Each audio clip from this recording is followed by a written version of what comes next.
2026 পয়লা বৈশাখের দিন বিকালবেলা আমাদের সবার দেখা করার কথা লেকে। তো আমরা এই লেকে দেখা করতে গেলাম, পরে মুজাহিদ পিস্তল নিয়ে আসছে, আর এই পিস্তল নিয়েই আমাদের পয়লা বৈশাখের ইতিহাস শুরু হয়ে গেল।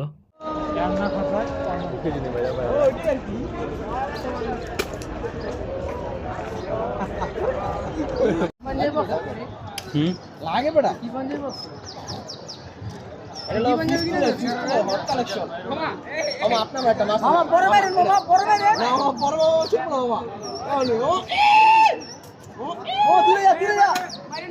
অনেকটা সময় লেগে বসে থাকার পরে লোকজনের যে পরিমাণে চাপ সবকিছু মিলাইছিল, আমাদের আর ভালো লাগতেছিল না। আমরা চেতেছিলাম একটু ফ্রি প্লেসে চলে যাই। তো আমরা চলে যেতেছিলাম সাবদি চা খাইতে, আর সাথে ঝালমুড়ি প্লাস নদীর হাওয়া বাতাস। তো সবকিছু মিলে আমরা সাবদির দিকে রওনা দিলাম। আর এখান দিয়ে আমাদের হাতে ছিল পিস্তল, 100 রাউন্ড বুলেট লোড করা ছিল।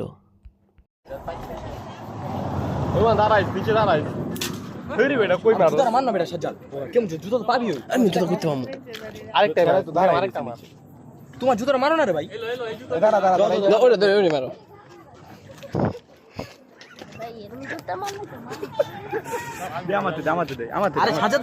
এটা নরম জুতাটা মারো তো। আমার জুতা এক লোক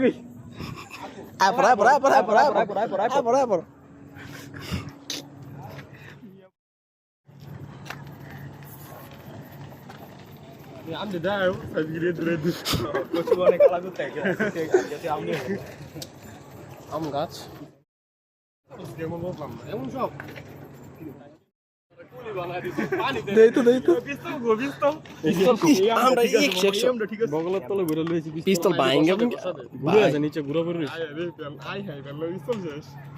আর সাপ দিয়ে এসে আমরা চা ঝালমুড়ি খাইতে খাইতে হাসি আড্ডায় মাইতে উঠলাম। আর প্লাস আমাদের পিস্তল ভাঙ্গা গল্প নিয়ে পুরো একটা উপন্যাস লেখা ফেলাইলাম।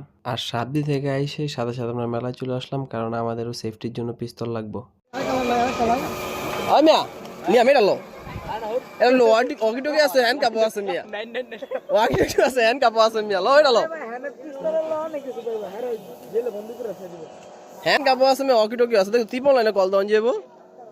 দরকার তুমি ত্রিপল অনেক কল দিবা, আমেরিকাতে পুলিশ আইব।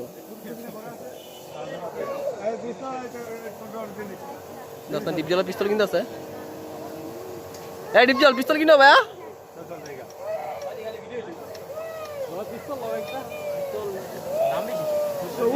50 টাকা পিস্তল কি হইব তোমার?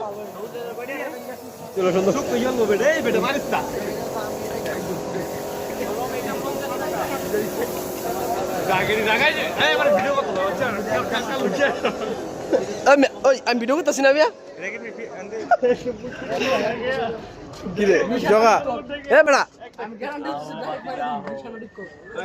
তিনজন মিলা ধরি, তিনজনে মিলা ধরি। আরে আমার দিস না, আমার মারিস না, তুই ওদিকে মার, ওদিকে মার। এই যে ওরা তো আনছি টেস্ট করে নিলে বাসার থেকে, ওরা বাসার থেকে টেস্ট করে নিলে বেটা ব্যথা আসতে মামা, তুই ব্যথা আসতে আমি জানি, তুই ব্যথা আসতে মামা মারিস না।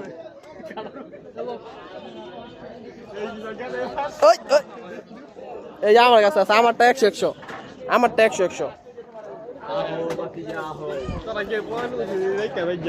পিস্তলের সাথে সাথে মেলার থেকে লেজার লাইটও কিনে হয়েছে, কিন্তু লেজার লাইটের তো কাজ ওরকম বেশি কিছু নাই। এই কারণে এক একজনের ঘাড়ে মারতেছিলাম আর 20 পিঁপড়ার কামড় খাওয়াইতেছিলাম। তো এক একজনের ঘাড়ে মারলে 20 পিঁপড়ার মধ্যে একটা কামড় দেয়। তো এটাই মজা লাগতেছিল, এইটাই হইলো গিয়া এই লেজার লাইটের বিশেষত্ব, না দেখাইয়া কামড় খাওয়ান।